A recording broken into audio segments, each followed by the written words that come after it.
Thursday, August 31, 1944. The sun rose over a Europe already reshaped by fire and steel, and somewhere along the advancing front of the Third Army, George S. Patton believed victory was finally within reach. World War II had reached a moment of fluid opportunity, where speed seemed capable of ending the campaign in the West before winter arrived.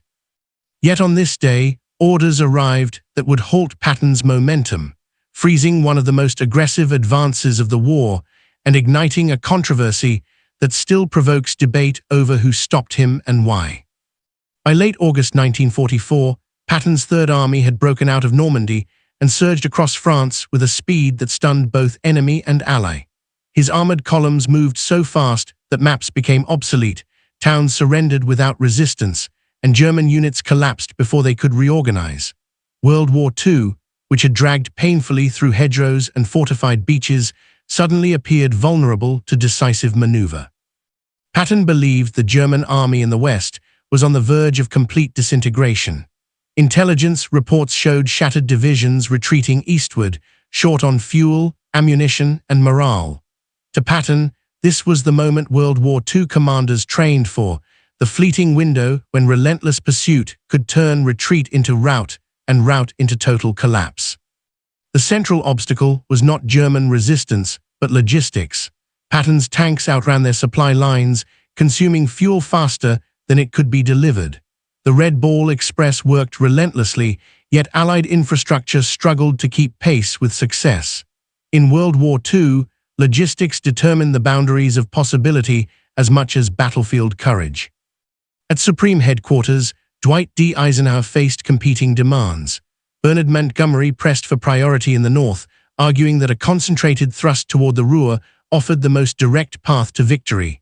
Patton argued for sustained momentum in the south, believing his army could cross the Rhine if given fuel. World War II strategy became a contest not only of arms, but of arguments.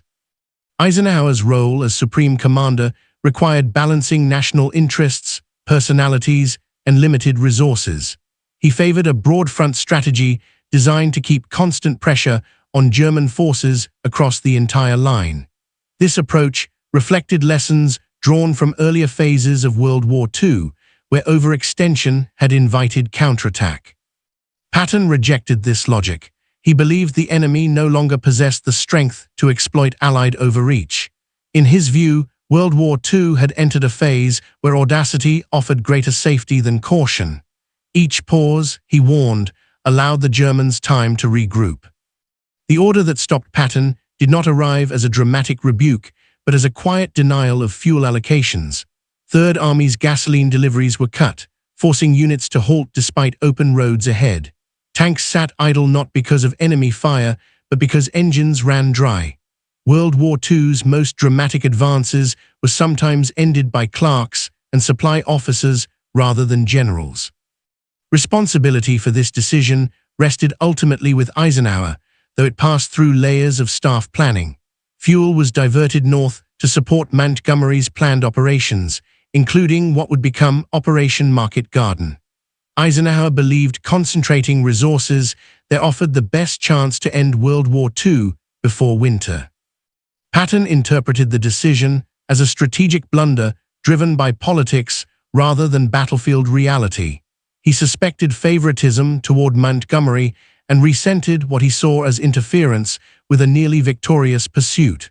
World War II personalities clashed as sharply as armies. The German response to the Allied pause was swift.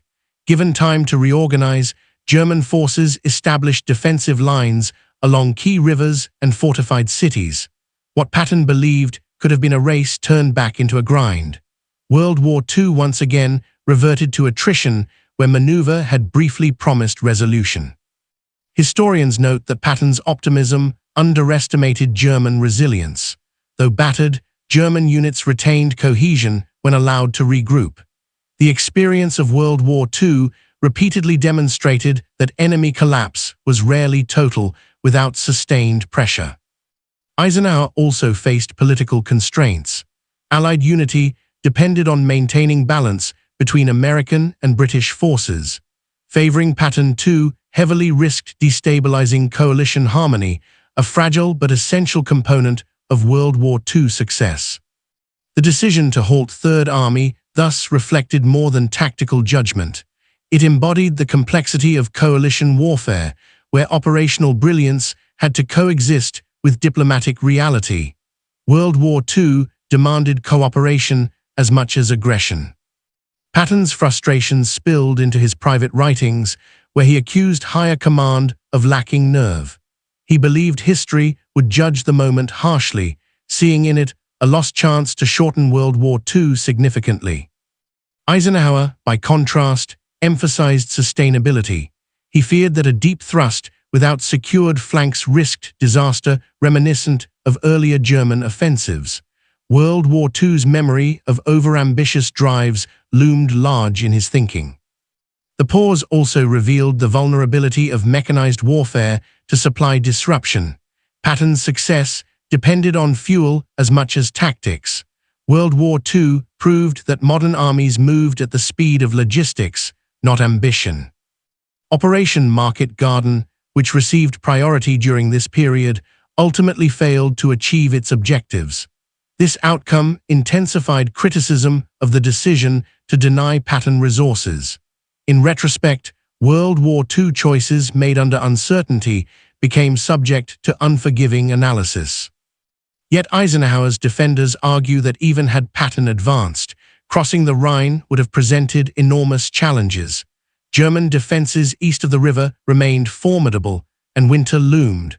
World War II's geography imposed limits that enthusiasm could not erase. The real reason Patton was stopped thus lies not in a single order, but in a convergence of factors. Fuel shortages, coalition politics, strategic philosophy, and risk assessment combined to halt momentum. World War II decisions rarely turned on one man alone. Still, the question of who gave the order remains symbolically important. Eisenhower accepted responsibility, acknowledging that he chose to allocate resources elsewhere. His leadership style emphasized collective success over individual glory, a principle shaped by World War II's scale.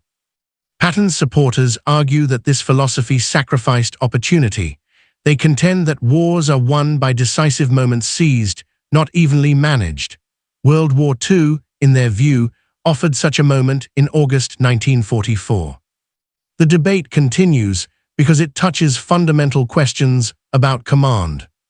Should generals exploit success to its limits, or should supreme commanders restrain them to preserve stability? World War II provides examples supporting both positions. The halt of Third Army also influenced post-war military doctrine. Analysts studied the episode to understand the balance between initiative and control. World War II became a laboratory for such lessons. Patton himself never reconciled with the decision. He remained convinced that he had been right and that history would vindicate his judgment. World War II's end did not bring him peace of mind on this issue. Eisenhower's perspective evolved as well. While confident in his overall strategy, he acknowledged the difficulty of the choices he faced. World War II leadership required accepting criticism as the cost of authority. As the war continued into late 1944, German resistance stiffened, culminating in the Ardennes counteroffensive.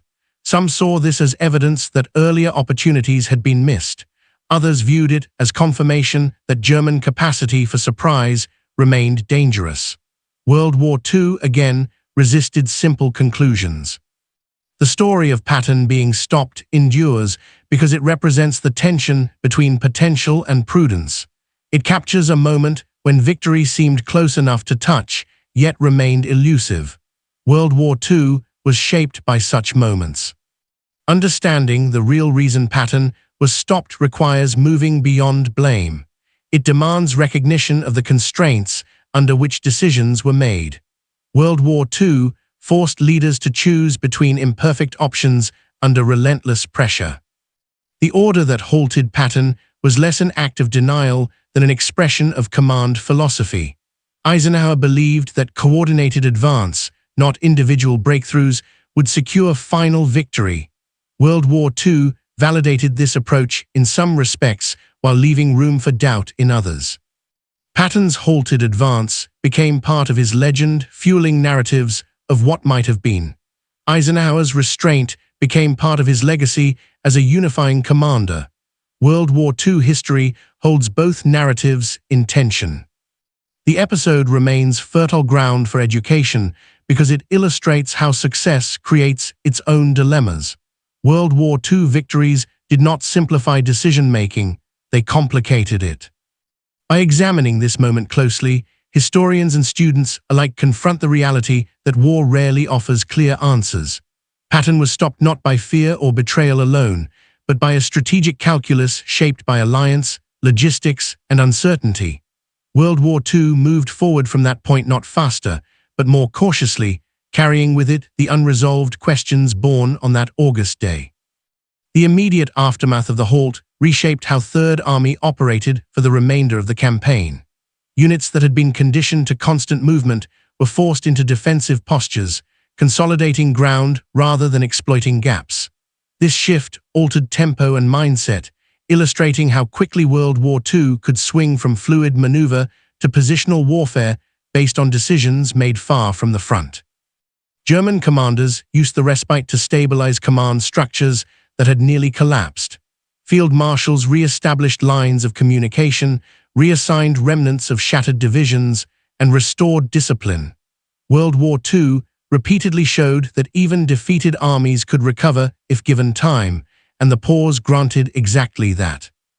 Patton observed these developments with growing irritation. He believed every day lost increased Allied casualties in the long run. In his view, World War II rewarded relentless pressure, and any delay multiplied the cost of victory. His frustration reflected a broader military principle: momentum, once broken, is difficult to regain. At higher headquarters, staff officers defended the decision by pointing to stretched supply depots and damaged rail networks. France's infrastructure had been wrecked by years of occupation and bombing. World War II logistics were not abstract calculations, but physical realities shaped by roads, bridges, and ports that could not be rebuilt overnight. The opening of Antwerp in November would eventually ease supply shortages, but in late summer 1944, it remained unusable. Until then, Allied armies depended on long overland routes from Normandy. World War II thus imposed a paradox where success created its own bottlenecks, slowing the very forces winning ground. Eisenhower's insistence on a broad front advance stemmed from fear of another German-style counterstroke. The memory of rapid armored thrusts in 1940 still loomed large. World War II had taught Allied leaders that boldness without protection could invite catastrophe, even when the enemy appeared weakened. Patton countered that German capabilities in 1944 bore little resemblance to those of 1940.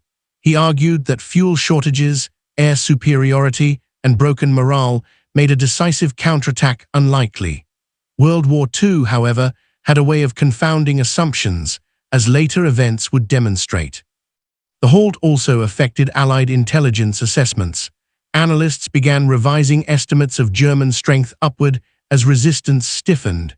This recalibration reinforced Eisenhower's caution, validating concerns that the enemy was not yet finished. World War II intelligence was as dynamic as the battlefield itself.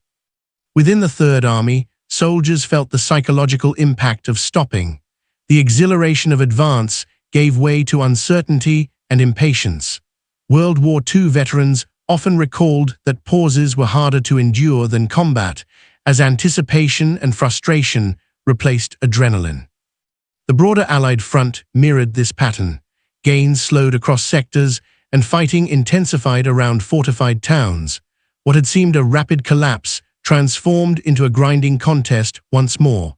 World War II's capacity to oscillate between extremes challenged even seasoned commanders. Patton's critics later argued that his impatience underestimated the cumulative effect of logistics and coalition management. War at this scale required synchronization beyond any single army's ambitions. World War II forced leaders to think in systems rather than isolated opportunities. Eisenhower's defenders emphasize that his approach ultimately succeeded. Germany was defeated within months, and Allied armies crossed the Rhine in 1945 with overwhelming force. World War II's end validated coordinated pressure, though it left lingering questions about missed chances. Patton's supporters remain unconvinced. They point to casualty figures and the lengthening timeline as evidence that delay carried its own costs. World War II history thus becomes a debate over whether speed or caution saved more lives. The episode influenced post-war evaluations of command authority. Military theorists examined how much autonomy field commanders should possess in fast-moving operations. World War II provided a case where initiative clashed with centralized control, offering lessons without definitive answers. Patton's reputation grew after the war, fueled by memoirs and popular histories that emphasized his aggressiveness. Eisenhower's reputation as a steady coalition leader also solidified.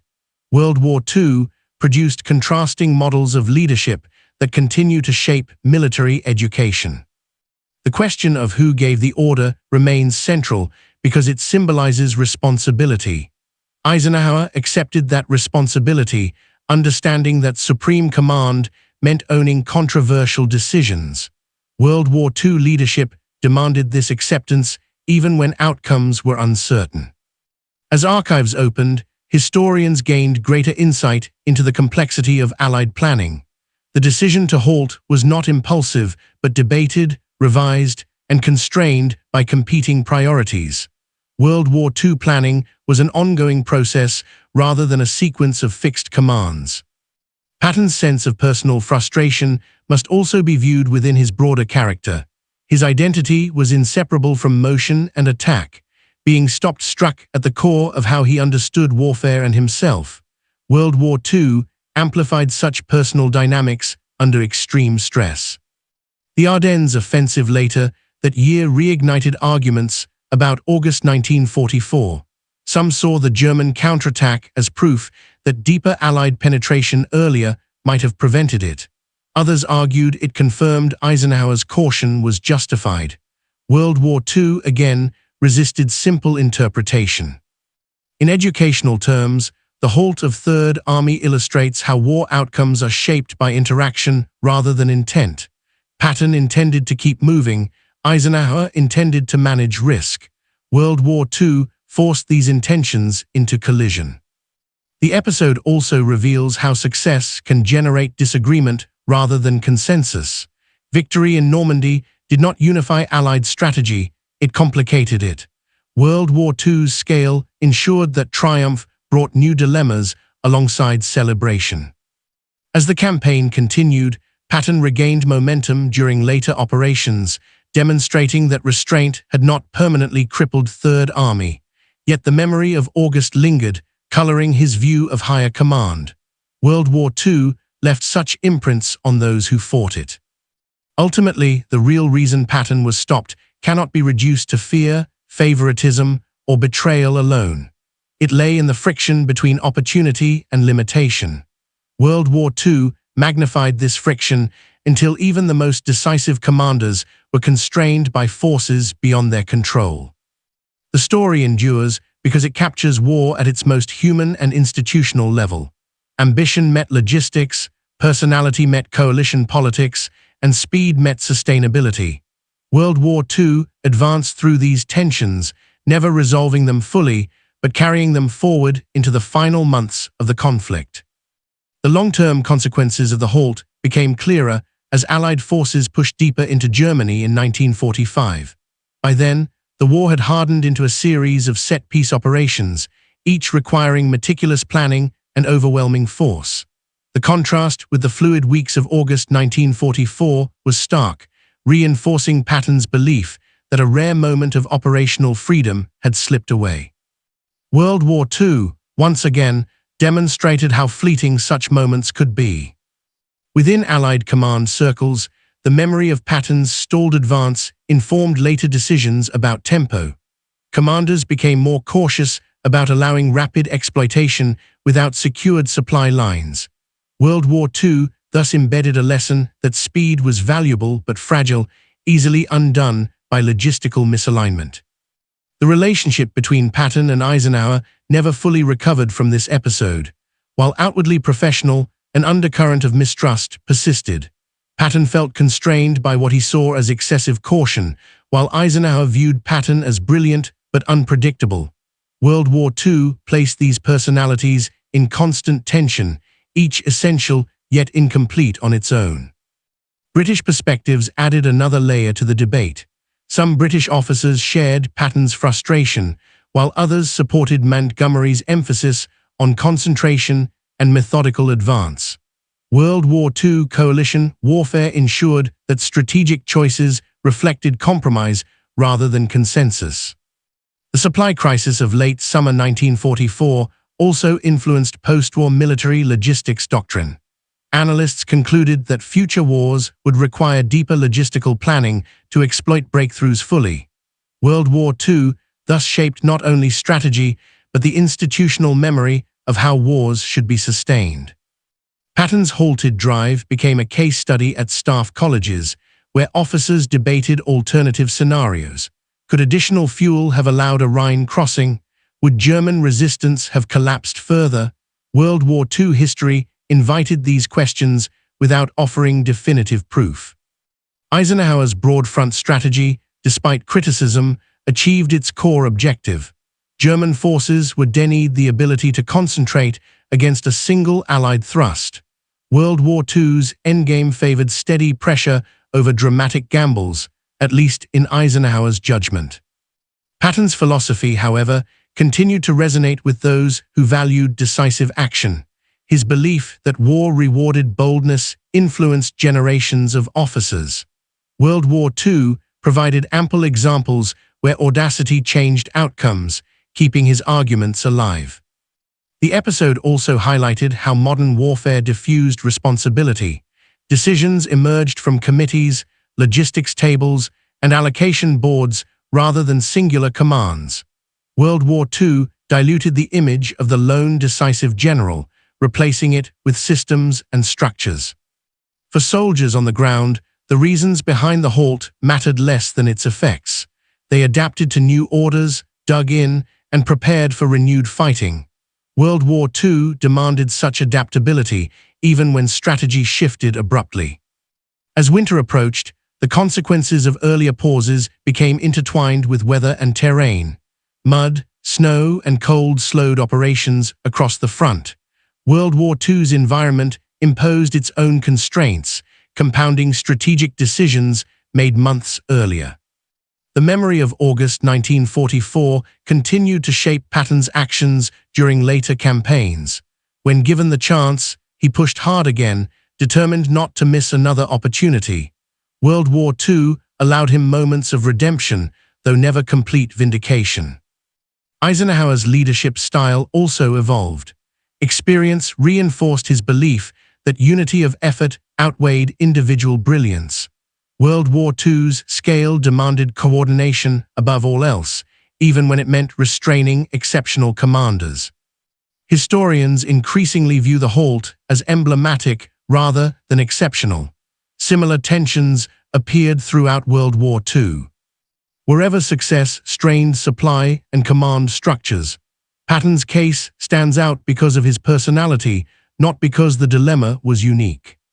The debate over who gave the order endures because it invites reflection on accountability.